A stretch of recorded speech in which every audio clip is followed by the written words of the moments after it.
Marco Randrianisa koto lela maitsoango de Dora rainlenga daholo zareo zany mampalahelo le toetsaina tsy mety zavatra nataonao maly. Pandaingy Marco Randrianisa sy Fanny Soerneve ny nambarany Evariste Rajoelson izay anisan'ireo mpilelaka ny filoham-pirenena Andry Rajoelina indrindra amin'izao fotoana izao. Nanaovany video tao amin'ny tambazotra tserasera sosialy mihitsy moa zany fanambarana izany ary tena nanizingizina mafy mihitsy izy fa tena pandaingy, nantsony hoe rainolainga sy lanienatra mihitsy ireo olona ireo. Manoloana ny raharaha fitsarana ny Marco Randrianisa sy Fanny Soerneve any Frantsa moa ny resahany eto. Nanao video en direct mantsy i Marco Randrianisa tamin'ny faha-efatra ny volana Desambra 2024 lasa teo, nanambarany fa afaka madiodio izy sy Fanny Soerneve rehefa vita ny fitsarana natao tamin'ny faha-efatra ny volana Desambra lasa teo. Nanonona anarana anankitelo moa i Rajoelson Evariste izay lazainy fa hoe rainolainga zany, de i Marco Randrianisa sy Dora izay tsy iza moa fa i Fanny Soerneve ihany zany. Voatony natao ihany koa ny anaran'ny kotolela maitsoambo hoe rainolainga fa tsy de mazava loatra moa zany hoe inona no tena ifandraisan'ny kotolela maitsoambo amin'ity raharaha-pitsarana izay natrehan'ny Fanny Soerneve sy Marco Randrianisa ity. Tratra hono ny laingan'ny Marco Randrianisa satria mba nanao recoupement izy, izany hoe miverifie ny vaovao tena misy marina manoloana an'ity raharaha fitsaranan'ny Fanny Soerneve sy Marco Randrianisa ity. Marina kely mijery atao amin'ny Facebook mahita ny ataony Zokibe Marco Randrianisa Marco Randrianisa tena olona mpandainga ty bany ty, mpandainga velona mihitsy satria no antony nanao video en direct izy maly misy raharaha amin'ny fitsarana ivelany Fanny Soerneve de zay no idirako kely amin'ity rainolainga Marco Randrianisa ity. Nanao video en direct mihitsy izy maly, tsy haiko hoe lanenatra angamba tiragaty betsabetsaka zareo ato mitovy mihitsy. Ty anankiray Marco Randrianisa de koto lela maitsoango de Dora rainolainga daholo zareo zany, de tratrako zany nivandin'ity ngarainy ty androany satria mba nanao recoupement amin'ny maha-malagasy moa zany everan'ny zalahy reto vendrana tsy afaka magnano recoupement any ivela. Mbola tsy mandeha akory ny fitsarana hoy Rajoelson Evariste kanefa de efa milaza sahady Marco Randrianisa tao anatin'ny video nataony fa hoe afaka madiodio. Lany enatra i Marco Randrianisa sy Fanny Soerneve ary mihevitra ny vahoaka malagasy fahavendrana fa amin'izao fotoana izao efa be dia be ny gazety Madagasikara afaka manao recoupement ny vaovao avy any ivelany, ka noho izany de lainga marivo tototra ny zavatra notenenin'ny Marco Randrianisa hoy i Evariste Rajoelson. Sady mandrangidrangitra ny vahoaka malagasy ihany koa moa ity Rajoelson Evariste ity araky ny fomba fanaoan'ireo mpilelaka ny fitondrana ihany. Miteny izy hoe afaka madiodio izy ny tao amin'ny fitsarana Fanny Soerneve. Ny fitsarana aza mbola tsy mandeha, mbola any amin'ny volana Janoary 2024 de maly izy nanao video hoe afaka madiodio. Tena olona hafahafa ty zoky ty fa lanenatra angamba ny lazako anazy, de mihevitra ny malagasy ho vendrana zany ny tena ao ambadika ny zavatra ho ataon'zareo reto satria zany any ivelany de everany fa zay zavatra lazainy de hoekeny malagasy rehetra ty. Be da be nge ny malagasy mba mahafaka magnano recoupement zavatra any ivelany fa tsy voatery anareo reo ihany mahafaka manao sy manadiady zava-misy any ivelany fa mba manana an'izany atao hoe recoupement afaka atao zany koa zahay eto Madagasikara. De lainga marindano, lainga marivo tototra zany zavatra nitenen'ity Zokibe ity fa tena mamenatra, manao malagasy tsy misaina, manao malagasy tsy afaka manadiady zava-misy de gaga za hoe maninona olo lehibe ohatr'izao ve de handainga ohatr'izao ve ny ataony Marco Randrianisa ty de zay fotsiny zany no anaovako vidéo kely androany a. Fa inona loatra ary zany zavatra nytenen'ny Marco Randrianisa zany? Nanao vidéo en direct fohy kely indroy Marco Randrianisa tamin'ny faha 4 ny volana Desambra 2024 lasa teo, zany hoe tamin'ny fotoana fitsarana anazy sy Fanny Soernève tany à Paris any ala Frantsa zany.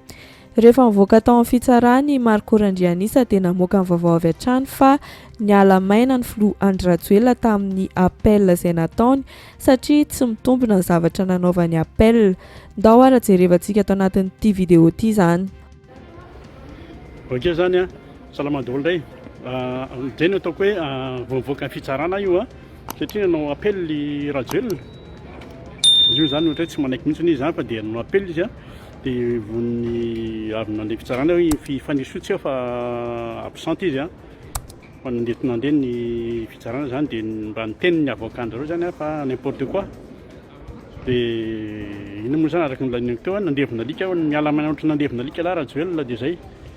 Mba nananatra sy niseho endrindray Rajoelison Evarista fa hoe mampalahelo ilay toe-tsaina. Mba malagasy ihany Marco Randrianisa sy Fanny Soernève kanefa dia vokisana lainga ny mpiray tanindrazana hoy izy. Fa rehefa tena nenoana hatramin'ny farany anefa ny zavatra nolazainy ity Evarista Rajoelison izay tena piso lelaka ny fitondrany ity dia tsy misy proof na ray aza nentiny manamarina an'izany zavatra voalazany rehetra izany fa hoe mpandainga i Marco Randrianisa na ihany koa i Fanny Soernève fa dia ny vavany fotsiny no niteniteny teo. Asa entina aminona afo sa entina ampatoriana an'ireo mpanaraka azy ao amin'ny tambazotra tserasera sosialy ao fotsiny? Mbola nampino moa hoe efa manam-pahaizana daholo ny malagasy ankehitriny ary tsy azo abadoana ka niangavy tamin'ny Marco Randrianisa i Evarista Rajoelison mba tsy hanao an'izany. Tsy hoe mba nahita rirany kely any ivelany ihany dia lazaina fa tsy misaina ny vahoaka malagasy io izy. Mampalahelo le toe-tsaina aza avokisina lainga ohatran'io ry zalany malagasy aty an-tanindrazana fa anareo ange mba malagasy ihany fa tsy hoe midika anareo any ivelany ihany a dia afaka manao zay tianareo atao aty Madagasikara. Mba zavatra marina no lazay fa janona amin'izay resaka lengalenga ty fa efa samy manam-pahaizana daholo ny malagasy amin'izao tsy abadonareo vao nahita rirany kely any ivelany any dia hanao malagasy tsy misaina. Zay zany mba fangaviako Zokibe Marco Randrianisa fa tsy mety zavatra nataonao maly. Nahazo ny tsy azo raisina sady tsy mitombina avy amin'ny Fanny Soernève avy hatrany le afatra avy amin'ny Evarista teo satria avy hatrany dia mivaliany tamin'ity publication nataony tao amin'ny tambazotra tserasera sosialy Facebook ity zany. Navoaka niaraka tamin'ny proof mazava tsara izay tsy nananany Rajoelison Evarista akory moa zany ity publication ity. Proof manamarina ny zavatra rehetra voalazany Marco Randrianisa sy i Fanny Soernève zany. Zao ny voalazan'ity publication any Fanny Soernève ity. Misy olona te hanao recoupement nefa tsy ampirefy. I Rajoelison Evarista moa ilay tsy ampirefy teneniny eto raha sanatria misy tsy maharaka any. Dia avy eo hoe maivana be koa moa ilay tosika fameno dia tsy tonga hatraty andafy ilay recoupement fa dia indro ary ny didim-pitsarana izay nahazoana sy Marco Randrianisa fanatsaharana sy fanenjehana na hoe afaka madiodio. Dia mantsy an'ilay sary manaprofana izany indray dia nitohizany hoe io ilay Rajoelina kely Thiers. Io nitondrony amin'ny sarina tanana kely io moa zany. Thiers fa tsy parti au procès akory. Dikan'izany mahazo ny tsy azo raisina sady tsy mitombina avy aty satria ny lalàna aty dia 1+1 = 2 fa tsy hoe arakaraky ny maha 8 cm anao na maha filoam-boto anao. Raha ohatra ka mbola misy tsy maharaka hoe fa inona ny tena zava-misy, appel inona le resaka atao eto dia efa nazavain'ny Fanny Soernève sy Marco Randrianisa tao amin'ny pejiny zareo tsirairay avy moa ny mahakasika an'ity raharaha ity. Ny an'ny Fanny Soernève mivoaka tamin'ny faha 4 ny volana Desambra 2024 ary ny fanazavain'ny Marco Randrianisa kosa mivoaka androany faha 4 ny volana Desambra 2024. Raha ampatsahivina sy hazavaina amin'ny fomba tsotsotra zany ny zavatra nitranga dia toy izao. Nosamborin'ny pôlisy frantsay tao amin'ny trano fonenany tao a la Frantsa i Fanny Soerneve sy Marco Randrianisa tamin'ny volana Mai 2024, zany hoe tamin'ny herintaona zany, satria voapanga izy roa ireo fa manao asa fampiororona sy nanaparitaka horonan-tsary izay mitarika olona hanao an'izany fampiororona zany. Tamin'ny volana septambra tamin'ny herintaona, zany hoe tamin'ny taona 2024, dia niatrika ny fitsarana voalohany i Fanny Soerneve sy Marco Randrianisa. Resaka fikomiana teo alohan'ny ambassade de Madagascar any à Paris niaraka tamin'ny RMDM diaspora no tena antony nitoriana azy ireo. Raha patsahiviko dia tamin'ny Mai, volana Mai 2024 tamin'ny herintaona dia nisamborina taty an-trano izaho ny tenako sy Marco tany an-tranony tany Paris, za moa zany tany Paris zao fa ny avokako no nanatrika fitsarana tany dia nosamborina tao an-trano izahay dia nentina tany amin'ny commissariat ny Créteil. Ny antony nitoriana anay tamin'izay ny antony nisamborana anay tamin'izay dia hoe manao asa fampiorona ary nanaparitaka ny horonan-tsary izay mitarika olona anao fampiororona. Raha tia Frantsa moa zany aty ivelany dia ohatrany hoe zavatra grave be zany, satria aty tena manao vigilance amin'ny antiterrorisme dia normal be zareo raha ohatra ka hoe taitra naino an'ilay izy fa rehefa nandeha ny fanadihadiana, nandeha ny famotorana sy ny zavatra ohatrany dia hitan'zareo ihany ohatrany tsy mitombona ilay filazana hoe manao acte terrorisme ireto olona ireto na manao provocation au terrorisme. Raha ohatra zany dia rehefa voatazona tany nandritry ny tontolo andro zany izay sy Marco dia nafotsitry ny commissariat de police ny Créteil dia nody ny harivan'iny ihany. Maromaro ny olona nandray fitenenana tamin'io fikomiana io ary anisan'izany Fanny Soerneve sy Marco Randrianisa. Ny antony nanaovan'izy ireo an'ilay fikomiana tamin'izany moa dia nampatsiahiviny Fanny Soerneve fa noho ny fisamborana olona maromaro tao aorianan'ny resabe mahakasika ny valizy 1.70 kilao an'ny filoha Andry Rajoelina. Ka nandritra ny fotoanan'ny fitsarana tamin'ny volana septambra 2024 io zany dia nanazavan'izay Fanny Soerneve sy Marco Randrianisa niaraka tamin'ny mpisolon vavan'izy ireo. Rehefa tonga zany ny volana septambra 2023 dia niatrika fitsarana izahay ary dia nanazava ny fiarovan-tenanay tao izahay sy ny mpisolo vavanay satria za zany lazaina hoe tamin'ny volana aogositra 2022 dia nanao manifestation teo anoloanan'ny ambassady izahay ataty amin'ny RMDM diaspora ary anisan'ny nandray fitenenana tamin'izany i Marco. Fa tsy Marco irery fa za nandray fitenenana, Marco nandray fitenenana, misy olona maromaro nandray fitenenana teo samy miteny izay tao amin'ny anatin'ny fony, satria tamin'ny fotoana io raha tadidintsika nisy an'le sarin'ny valizin'ny Andry Rajoelina milanja 71 kilo napisy resabe teo amin'ny Facebook. Dia nisy olona maromaro voasambotra dia noho ireo olona voasambotra ireo dia nanao manifestation izahay taty Frantsa dia nanazava tao izahay hoe izahay za Marco sy ny olona rehetra izay mpanaradiana aty amin'ny aty ivelany dia manentana tranony malagasy anao révolution, zany hoe ikomy amin'io fitondrana io. Dia tamin'ny faha 20 ny volana janoary 2024 kosa no nivoaka ny didim-pitsarana ary natsahatra ny fanenjehana ny Fanny Soerneve sy Marco Randrianisa satria tsy mitombona ilay eloka nampangainan'izy roa ary tsy nisy ihany koa zany eloka izany. Zany hoe afaka madiodio zany i Fanny Soerneve sy Marco Randrianisa.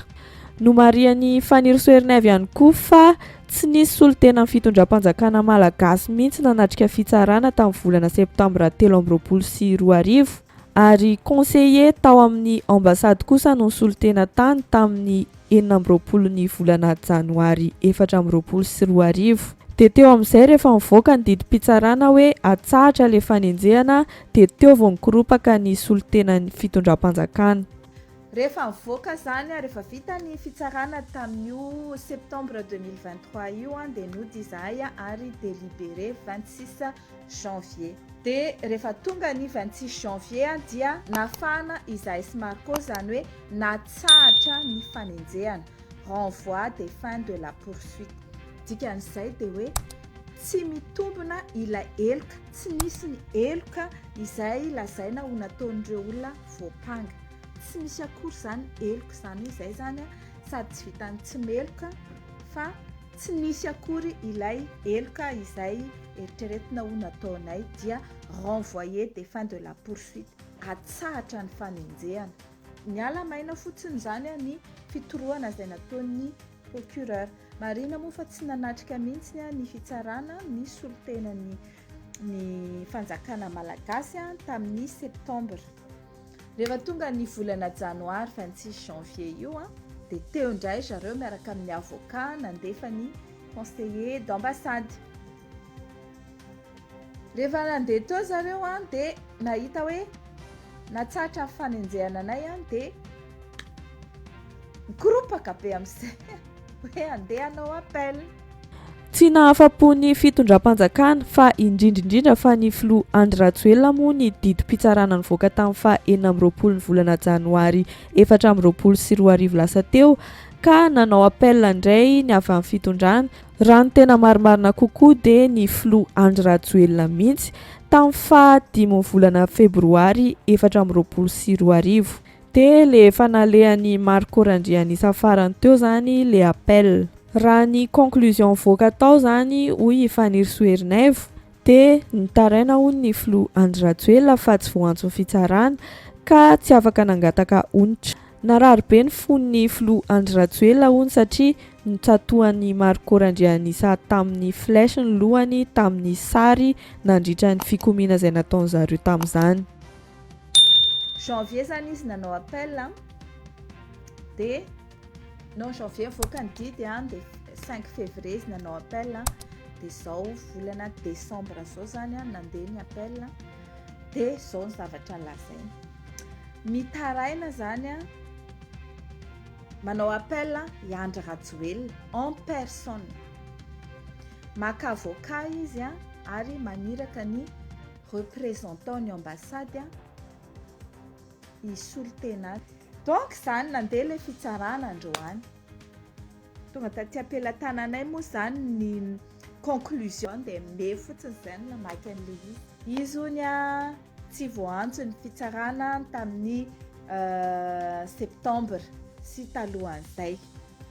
Dry fizenao no antson'ny fitsarana nga ty tokotaninao ty fa nga ty fitsarana malagasy fa nga ianao mieritreritra hoe raha mana nationalité française ianao dia hananany egara kely ohatriny ty. Avy eo satria hoy izy tsy voantso dia tsy afaka nangatankontra nefa noho izy tena victime be mihitsy satria ny sariny teo amin'ny ambassade nitsatohan'ny Marco tamin'ny flèche ny lohany dia marary be zany ny fony. Dia noho izany hoy izy dia angataka 1 euro symbolique. Nanamafy sy nanamarina an'izany voalazan'ny Fanirisoerneve zany moa i Marco Randrianisa ary anisan'izany le resaka flèche nataony Fanirisoerneve teo. Nampiny ihany koa fa noendrikendren'ny filoha Andry Rajoelina ihany koa izy roa ireo hoe mitady hamono azy hoe mpanao fampiroroana i Fanirisoerneve sy i Marco Randrianisa fa soa ihany fa hita amin'ny fitsarana fa olona miady ho an'ny tanindrazana fotsiny izy roa ireo fa tsy sanatria hoe terroriste akory. Manarak'izany ihany koa dia nilaza i Marco Randrianisa fa tsy nilaviny mihitsy ny resaka hoe niantso olona hikomy izy satria izay sisa mivahaolana ho an'ny Madagasikara. Ny tena tsy zakan'le boaky limantsy zany dia le sariny dalale nitsatohako tamin'ny flèche teo amin'ny tapikandrony. Iny zany tena tsy zakan'zareo. Dia tonga amin'izay izy amin'le hoe izahay hoy zany mitady fofony ainy izy amin'ny efa azo manendrikendrika ny izy eto lazay fa manana basim-borona mitady omika patsakandro eto fanoerana moa izy iny zay hono zany mitady fofony ainy de tsy taditika izy fa sizy midany izy tamindreny nahoana de mba takitry ny sainy zay zany mba takitry ny sainy hoe terrorisme zay de zay moa zany hoe ny comprendre moa zany le fitsarana hoe retolo reto de militant fa tsy terroriste ary soreny amin'ny polisy tam'izay zay koa tsy nanafina aloha fa oui za aloha tsy manafina fa za de anisan'ny olona miantso ny olona hanao révolution ny tsy nilaviko ary zay ihany nefany ny tena solution antsika ao Madagasikara ao. Vaovao tsara ho an'ny Faniry Soerinève sy Marco Randrianisa ny conclusion azon'izy ireo tamin'ny fitsarana fa tsy an'izy roa irery ihany anefa no vaovao tsara zany fa ho an'ny vahoaka malagasy rehetra mihitsy na de mbola amin'ny 12 volana janoary 2024 aza no mivoaka ofisialy ny didim-pitsarana. Efa fantatra mialoha fa azon'ny rariny izy ireo satria tsy mitombina sady tsy azo raisina ny appel nataon'ny filohan'ny Repoblikan'i Madagasikara Andry Rajoelina. Efa natsahatra ny fanenjehina tsy misy akory ny eloka izay nampangaina azy ireo ka niala maina ohatrany nandevina alika ny filoha Andry Rajoelina hoy Faniry Soerinève. Tsy zay sy Faniry Soa akory na fa ny vahoaka malagasy no naresy.